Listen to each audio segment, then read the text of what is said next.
Hey, Dumelang Sanbonani, and here we are with Insolvency Law, MRL3701, Department of Mercantile Law, which is falling under the Commerce.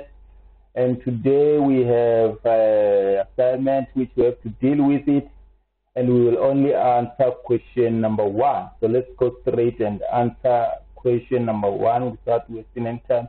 Question number 2 will deal with it on part 2. This is part 1. It says that indicate whether the following statement is true or false and provide reasonable explanation. Let's start without. Firstly, we must understand that we are going to be assisted by Hoechlin Insolvency Act. Okay, question number 8 says, an act of insolvency committed by a spouse married in community of property operates as an act of insolvency by the guilty spouse. Let me repeat. An act of insolvency committed by a spouse married in community of property operates as an act of insolvency by the guilty spouse. Remember, I will not tell you whether it's true or false. However, I will provide you with many information which you have to find out whether it's true or false. So let's firstly, section 17, subsection 4, paragraph B of the matrimonial property provides that an application to sequestrate the joint estate of spouses married in community of property must be made against both spouses. Another information is that the sequestration of a joint estate makes both spouses insolvent debtors for purposes of the Act, with the consequence that the property of both of them vests in the trustee and is available to meet the claims of creditors. And another issue that you must take into account is that the property inherited by a spouse to a marriage in community of property forms part of the insolvent estate, even if the will contain a provision specifically excluding the property from any community of property. This one you must take it into account. It's very, very important. It's very much important not for giving an answer, but for you as a lawyer going forward. Because you may find a spouse or your client that has inherited a house from the mother, and when now she's married in community of property, she written on the antenuptial contract, or she declared the property on the antenuptial contract. Now you find that the same client is insolvent now. So you have to tell that client that yes, when you are insolvent, the creditor can actually sell the inherited house. That's why I'm saying that it's very much important to know. And another thing that you must know is that the joint estate of spouses married in community of property is an estate for purposes of insolvency. A debtor who is married in community of property does not have a separate estate which can be sequestrated, even where he or she is carrying on a business independently of his or her spouse.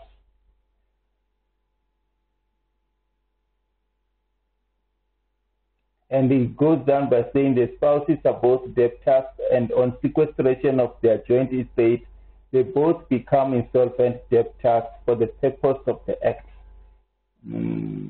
But that one that I read first is very much important. And the last one which you have to take into account is that an act of insolvency committed by a spouse to a marriage in community of property operates as an act of insolvency by both spouses, and accordingly is a good ground for sequestration of the joint estate. This was discussed on the case of Standard Bank. And I hope now, because of the information that I gave you, you now know whether it's true or false. So we are going to go forward to provide another information about number. Okay, number B. During the period of insolvency, an insolvent is not allowed to acquire a new estate. Let's see if it is true or whether it's true or false. Remember, I won't tell you. I'll just give you an information so that it's up to you to state whether it's true or false.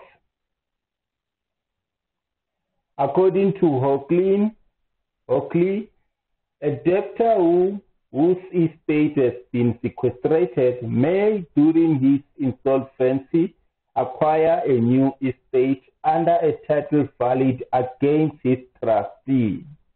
This new estate may itself be voluntarily surrendered or sequestrated at the instance of creditor.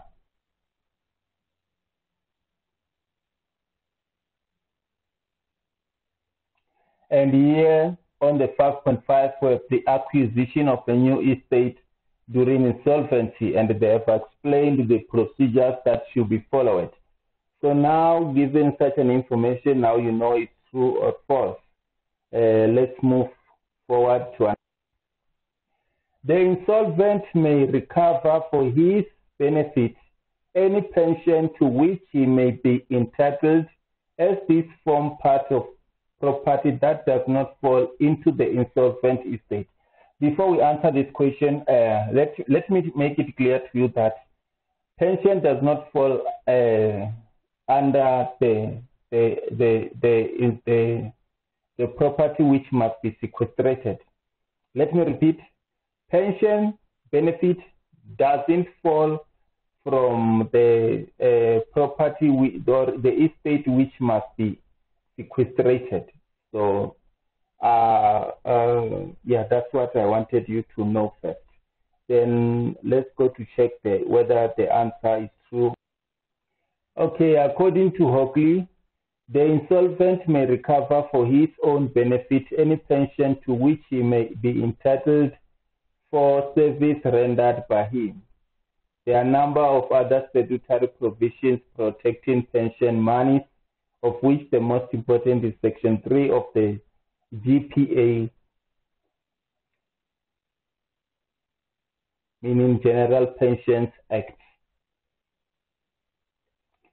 Don't forget that I told you that a pension does not fall under the estate, so it's not an asset.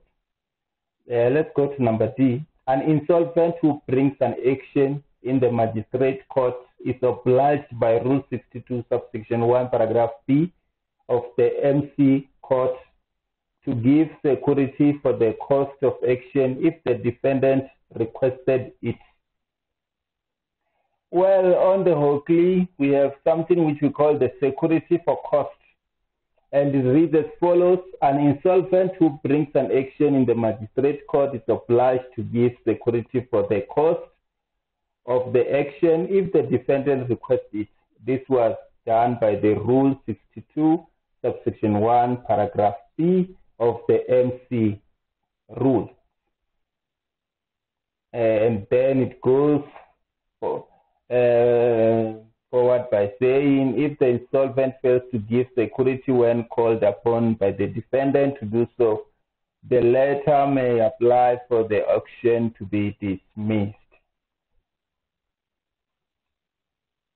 And in the case of proceeding in the High Court, the position is different. If the matter is one in respect of which the Insolvency Act specifically gives the insolvent the right to sue, such as a claim for remuneration for services rendered, it cannot be required to give security for cost unless perhaps the failure of the action is foregone conclusion.